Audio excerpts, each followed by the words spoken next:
Ewan ko alam. Hindi ko, nagpapapil yan. Sabi daw, Somalia. Somalia o, ha? Siya nga nag-umpisa dito niyan eh.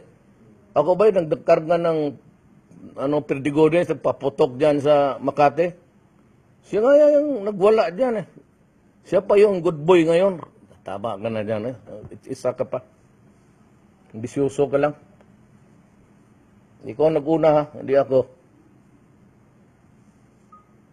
Actually, ako ang unang pinuntahan yan.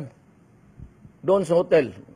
Gusto mo tanong yung hotel. Yung bata niya, ayaw mag-admit na pati niya. Dalhin ko kayo sa hotel. At, siya yung unang nagipag-usap sa akin. Kung tatakbo daw ng presidente, tatakbo siya ng vice.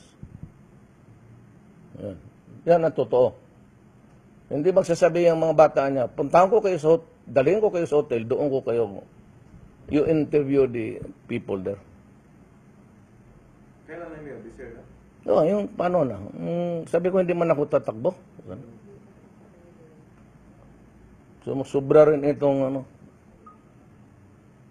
just because you were a crusading hero, huwag mo naman lahatin. Ikaw nga yan nagwala dyan, ikaw nanira ng tapos only to surrender.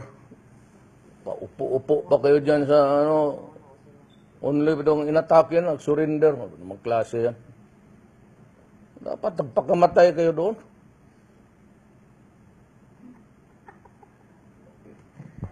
Isa ka pa.